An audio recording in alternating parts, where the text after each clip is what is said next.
Capítulo 4. ¿Es Cristo un ser creado?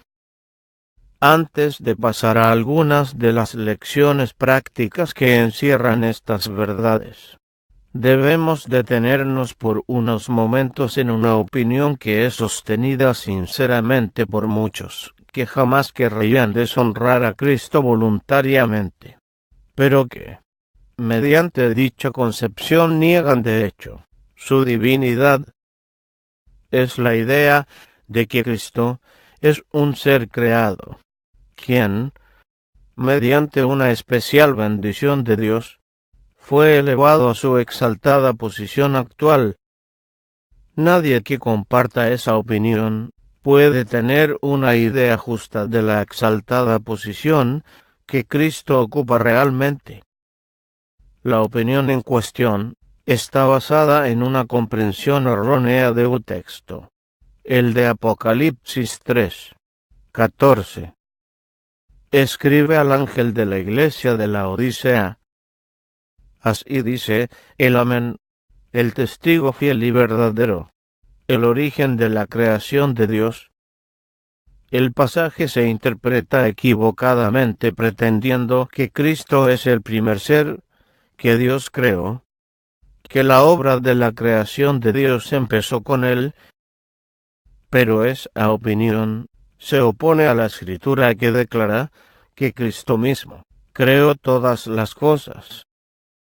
Decir que Dios empezó su obra de creación creando a Cristo es dejar a Cristo completamente fuera de la obra de la creación. La palabra traducida origen es sargo, significando cabeza o jefe. Forma parte del nombre del gobernante griego Arsón, de la palabra arzobispo y de la palabra arcángel. Veamos esta última palabra. Cristo es el arcángel. Eso no quiere decir que Él es el primero de los ángeles, puesto que no es un ángel, sino que está sobre todos ellos. Significa que es el jefe o príncipe de los ángeles, tal como un arzobispo es la cabeza de los obispos. Cristo es el comandante de los ángeles. Él creó a los ángeles. Así que la declaración de que Él es el comienzo o cabeza de la creación de Dios significa que en Él tuvo sus comienzos la creación, que, como Él mismo afirma, es el alfa y la omega, el principio y el fin, el primero y el último. Es la fuente en donde todas las cosas tienen su origen. Jamás debiéramos suponer que Cristo es una criatura, debido a que Pablo lo llama el primogénito de toda la creación, porque los mismos versículos siguientes lo muestran como el Creador, y no la criatura. Por Él fueron creadas todas las cosas, las que están en los cielos y las que están en la tierra, visibles e invisibles, sean tronos, sean dominios, sean principados o autoridades. Todo fue creado por medio de Él y para Él, porque Cristo existía antes de todas las cosas, y todas las cosas subsisten en Él. Ahora, si Él creó todo lo que fue creado, y existió antes de todas las cosas creadas, es evidente que el Dios mono forma parte de las cosas creadas. Está por encima de toda la creación, y no es una parte de ella. Las Escrituras declaran que Cristo es el unigénito Hijo de Dios.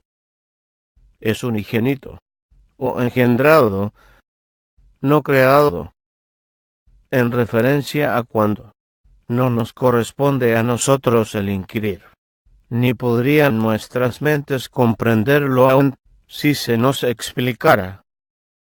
El profeta Miqueas nos dice todo cuanto podemos saber acerca de ello en estas palabras: Pero tú, Belén Efrata, pequeña entre los millares de Judá, de ti saldrá el que será Señor en Israel. Sus orígenes son desde el principio, desde los días de la eternidad. Hubo un tiempo cuando Cristo procedió y vino de Dios, del seno del Padre, pero fue tan atrás en los días de la eternidad que, para el entendimiento finito significa sin comienzo. El hecho es que Cristo es el único Hijo de Dios, y no un ser creado. Posee por herencia un nombre más sublime que el de los ángeles.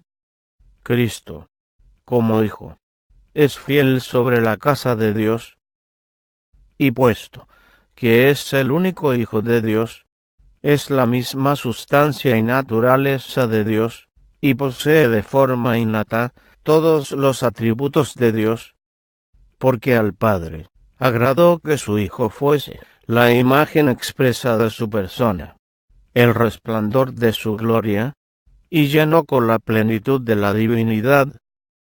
Por consiguiente, tiene vida en sí mismo, posee la inmortalidad por derecho propio, y puede conferirla a otros. La vida es en él inherente, así que no puede serle arrebatada. Ahora bien, habiéndola entregado voluntariamente, la puede volver a tomar.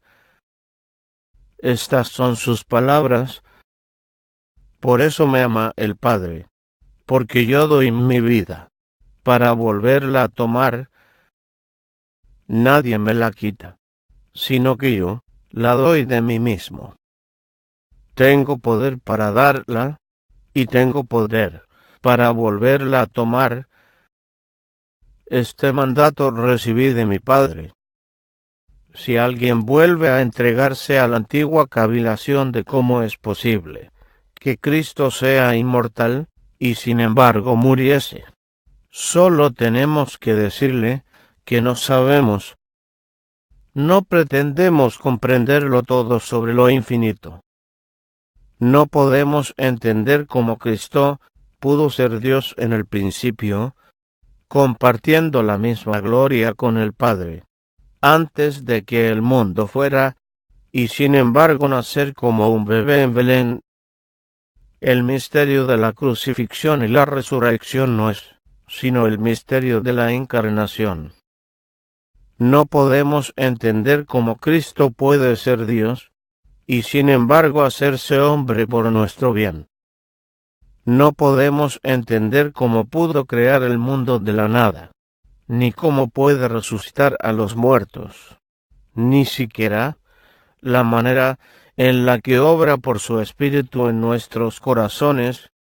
Sin embargo, creemos y reconocemos esas cosas. Debiera ser suficiente para nosotros aceptar como verdad aquello que Dios ha revelado, sin tropezar sobre cosas que ni siquiera la mente de un ángel puede comprender. Por lo tanto, nos deleitamos en el poder infinito y la gloria que las Escrituras declaran que Cristo posee, sin inquietar nuestra mente finita en vanos intentos por explicar lo infinito.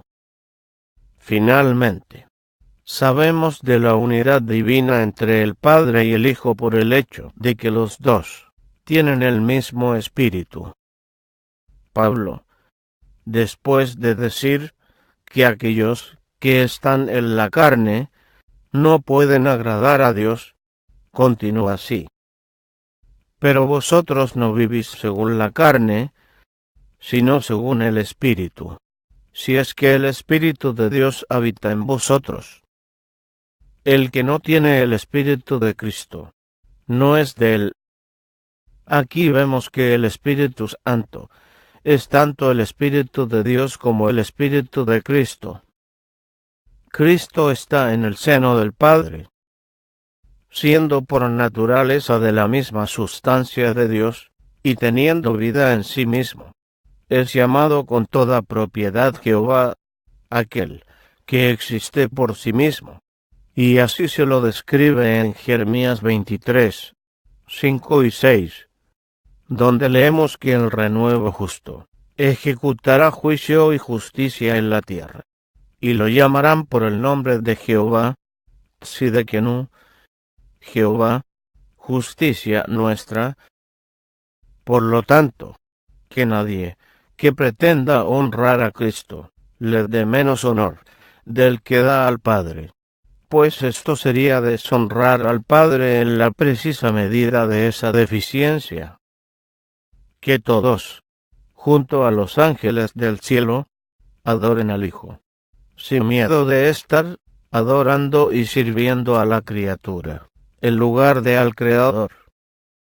Y ahora, mientras la verdad de la divinidad de Cristo permanece fresca en nuestras mentes, detengámonos a considerar la maravillosa historia de su humillación.